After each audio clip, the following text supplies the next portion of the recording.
খুনি হাসিনাকে ফেরত দেওয়ার দাবিতে আগামী 6ই আগস্ট ঢাকায় অবস্থিত ভারতীয় দূতাবাস ঘেরাও করা হবে।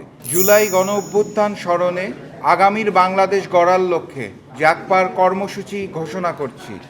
জুলাই মাসের প্রথম দিন অর্থাৎ 1 তারিখ জুলাই শহীদদের স্মরণে এবং জুলাই মাসের শেষ দিন অর্থাৎ 31 তারিখ জুলাই আহতদের স্মরণে দোয়া মাহফিল অনুষ্ঠিত হবে।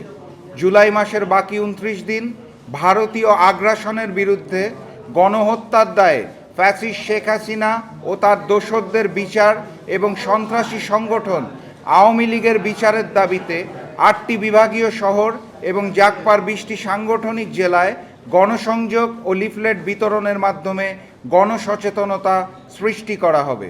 অগাস্ট মাসের 5 তারিখ শেখ হাসিনা ও আওয়ামী দুঃশাসনের হাত থেকে মুক্তি অর্থাৎ বাংলাদেশের নাজাত দিবসে শুকরান নামাজ আদায় করা হবে। সর্বোপরি সর্বশেষ কর্মসূচি এবং সবচেয়ে গুরুত্বপূর্ণ কর্মসূচি গণহত্যাকারী ফ্যাসিস্ট শেখ হাসিনাকে রাষ্ট্রীয় মর্যাদায় 1 বছর ভারতে আশ্রয় দেওয়ার প্রতিবাদে এবং খুনি হাসিনাকে ফেরত দেওয়ার দাবিতে আগামী 6ই আগস্ট ঢাকায় অবস্থিত ভারতীয় দূতাবাস ঘেরাও করা হবে। সকলের মতো আমরাও সংস্কার চাই, অবাধ, সুষ্ঠু, নিরপেক্ষ, গ্রহণযোগ্য এবং ভারতীয় প্রভাবমুক্ত নির্বাচন চাই।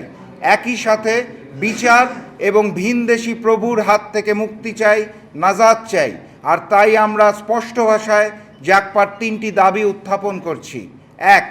গণহত্যাকারী শেখ হাসিনাকে আশ্রয় প্রদান, সীমান্তে হত্যা, ভূমি দখল, অবৈধ পুশিন, পানির ন্যায্য হিস্যা না দেওয়া, দেশের অভ্যন্তরীণ বিষয় ও নির্বাচনে হস্তক্ষেপ সহ সব বিষয়ে ভারতীয় আগ্রাসন রুখে দিতে হবে। দাবি নাম্বার 2. জুলাই, পিলখানা, শাপলা, মোদি বিরোধী আন্দোলন এবং লগি বৈঠা গণহত্যার দায়ে ফ্যাসিস্ট শেখ হাসিনা ও তার দোসরদের বিচার করতে হবে।